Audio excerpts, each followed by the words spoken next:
अगर तौक़ीर रज़ा ख़ां को वो मस्जिद तक जाने देते और अपना ज्ञापन उनको पेश करने देते तो तौक़ीर रज़ा ख़ां जो हैं अपने जिनको जमा किया था उनको वो वापस कर देते। हम लोगों का जो इंटेलिजेंस का इनपुट था, हम लोगों के जो बीट आरक्षी थे जिनको बीट में भेजा गया था, उनके द्वारा जो आशंकाएं जाहिर की गई थी, उसी के आधार पर हमने इस कार्यक्रम के लिए उनको मना किया था। हम लोगों को जानकारी थी कि ये प्रोटेस्ट वायलेंट हो सकता है और उसमें ऐसे तत्व शामिल हो सकते हैं जो प्रोटेस्ट को वायलेंट कर सकते हैं। आदाब, नमस्कार, मैं वसीम अख्तर और आप देख रहे हैं the leader Hindi. All India Ittehadi Millat Council IMC के अध्यक्ष मौलाना तौक़ीर रज़ा ख़ान का ऐलान और जुमे पर बवाल। उसके बाद अब तगड़ी कार्रवाई का दौर चल रहा है। यूपी की ज़िला बरेली में बुलडोज़र गरज रहा है, गोलियां बरस रही हैं। IMC प्रमुख के बड़े भाई आला हज़रत ख़ानदान की बुज़ुर्ग शख्सियत तौसीफ़ रज़ा ख़ान तौसीफ़ मियां ने गुज़री रात प्रेस कॉन्फ्रेंस में कहा था, अगर मौलाना तौक़ीर रज़ा ख़ान को इस्लामी इंटर कॉलेज के मैदान जाने दिया जाता तो बवाल नहीं होता। अगर तौक़ीर रज़ा ख़ां को वो मस्जिद तक जाने देते और अपना ज्ञापन उनको पेश करने देते तो तौक़ीर रज़ा ख़ां जो हैं अपने जिनको जमा किया था उनको वो वापस कर देते। उनको पहले ही हिरासत में ले लिया गया, मस्जिद तक पहुंचने नहीं दिया गया, उनको नमाज भी पढ़ने नहीं दी गई। उसके बाद जो लाठीचार्ज हुआ उससे कुछ हालात ख़राब हुए। आज जब इस बात पर SSP अनुराग आर्य से सवाल हुआ, उन्होंने साफ कर दिया कि इंटेलिजेंस का इनपुट था कि भीड़ के इस्लामिया मैदान जाने से वायलेंस हो सकता है। सर, क्या बताया कि वहाँ पर अगर इस्लामी ग्राउंड पहुँच जाती तो क्या करने वाले थे? हम लोगों का जो इंटेलिजेंस का इनपुट था और हम लोगों के जो बीट आरक्षी थे जिनको बीट में भेजा गया था, उनके द्वारा जो आशंकाएं जाहिर की गई थी, उसी के आधार पर हमने इस कार्यक्रम के लिए उनको मना किया था। हम लोगों को जानकारी थी कि ये प्रोटेस्ट वायलेंट हो सकता है और उसमें ऐसे तत्व शामिल हो सकते हैं जो प्रोटेस्ट को वायलेंट कर सकते हैं। SSP का कहना है कि इसी वजह से कार्यक्रम की परमिशन नहीं दी गई, बातचीत से हल निकालने की कोशिश की गई। इसके बावजूद रात में पुलिस को लेटर दिया गया कि मौलाना तौक़ीर रज़ा ख़ान इस्लामिया इंटर कॉलेज के मैदान नहीं जाएंगे, लेकिन सुबह में वीडियो जारी करके इस्लामिया पहुँचने का पब्लिक से आह्वान कर दिया गया।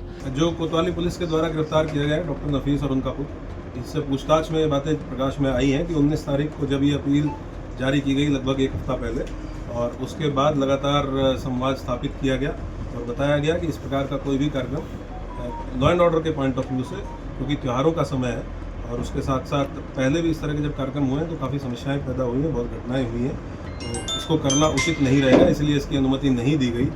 और हम लोगों को आशंका थी कि बाहर के भी लोग इसमें पार्टिसिपेट करके और वायलेंस कर सकते हैं। ये सारी चीज़ें बताई गई, उसके बावजूद भी जब ये नहीं किया गया तो पहले दिन जो ये डॉक्टर नफीस है, इसका लड़का फेसबुक पेज है जो IMC का, उसको संचालित कर रहा था। ये बात इनसे पूछताछ में सामने आई है और उसी फेसबुक पेज पे वही अपील जिसको नदीम ने भी शेयर करने के बाद 2 घंटे बाद कहा था कि ये मेरे साइन नहीं है, उसी अपील को डॉक्टर नफीस के लड़के जो दूसरा अभियुक्त है आज जो पकड़ा गया है, जिसका नाम है फरहान, इसने IMC के ऑफिशियल जो फेसबुक पेज है उस पर पहले अपलोड किया और प्रशासन को गुमराह करने के लिए उसका स्क्रीनशॉट शेयर किया प्रशासन के साथ रात के समय, और फिर थोड़ी देर बाद ही उसको फेसबुक पेज से डिलीट कर दिया। SSP से एक सवाल ये भी हुआ कि जुमे की नमाज का वक्त बदलने और बवाल में क्या कनेक्शन है, तो उन्होंने इसका जवाब भी दिया है। ये भी बताया है कि इसमें IMC के पूर्व जिलाध्यक्ष नदीम खान, प्रवक्ता डॉक्टर नफीस खान, उनके बेटे फरहान खान और फम्मू की क्या भूमिका है। सर, एक और बात, बरेली में क्योंकि जो नमाज है 12:30 से 3:30 के करीब तक होती है अलग अलग मस्जिदों में, लेकिन कलेक्टिवली उस दिन जो है 1 बजे की कॉल की गई। ये कॉल किसकी तरफ से की गई थी और सिंगल आदमी था या फिर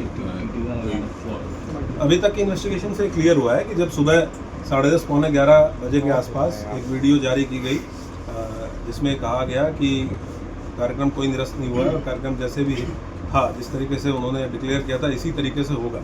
उसके बाद जो IMC के पदाधिकारी हैं उनके द्वारा ये मैसेज कन्वे कराया गया कि सभी लोग सभी जगह जो जुमे की नमाज़ होगी वो 1 बजे होगी, और उसके बाद लोग नमाज़ पढ़ने के बाद नौमेला मस्जिद, जहाँ पे पहले ज्ञापन का कार्यक्रम था, अपील में लिखा गया था कि ज्ञापन दिया जाएगा, वहाँ एकत्र होंगे और उसके बाद इस्लामिया कूच करेंगे।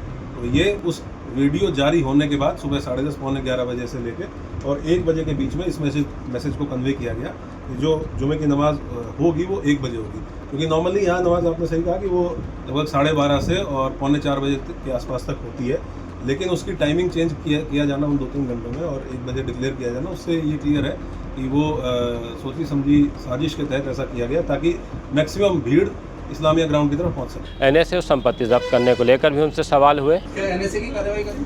अभी तो हमारी इन्वेस्टिगेशन चल रही है और एनएसए की कार्रवाई परिस्थितियों को देखते हुए तत्कालीन समय जनपद में जो परिस्थितियाँ होती हैं उनको देखते हुए की जाती है। अभी हम लोग इस पॉइंट पे इन्वेस्टिगेट कर रहे हैं कि ये घटना किस प्रकार से हुई, किसके द्वारा की गई। क्या इन आरोपियों की संपत्ति चिन्हीकरण हो रही है सर? अभी हमारा फोकस पूरा का पूरा इस इन्वेस्टिगेशन पे है कि घटना किस प्रकार से हुई और घटना कारित करने वाले और कराने वाले कौन लोग थे और जनपद में कानून व्यवस्था सामान्य रहे, ये दोनों चीज़ें हमारे फोकस। एसपी सिटी के दफ्तर की प्रेस कॉन्फ्रेंस में एसएसपी ने इस पूरे मामले में अभी तक पुलिस का फोकस किया है, इस बात पर भी रोशनी डाली है। 26 सितंबर को थाना कोतवाली क्षेत्र में जो घटना घटित हुई थी उसमें कल तक पुलिस के द्वारा 73 अभियुक्तों को गिरफ्तार करके जेल भेजा गया था।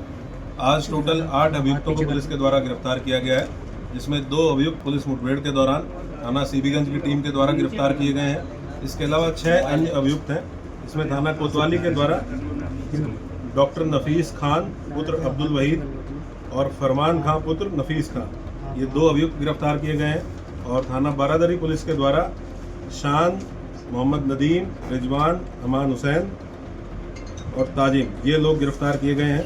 इस प्रकार से टोटल हम लोगों के 8 अभियुक्त हैं जो आज की डेट में गिरफ्तार होकर जेल जा रहे हैं। टोटल पुलिस के द्वारा अब तक 81 अभियुक्त इसमें गिरफ्तार किए जा चुके हैं।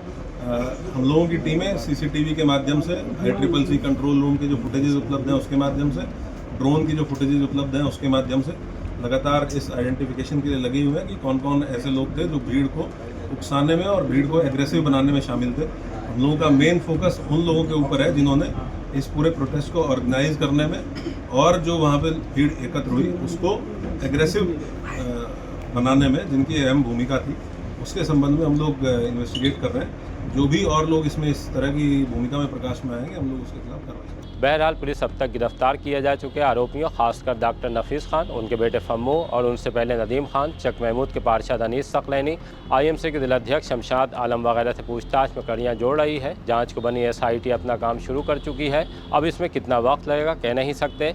फिलहाल तो कार्रवाई से बरेली में खलबली मची हुई है।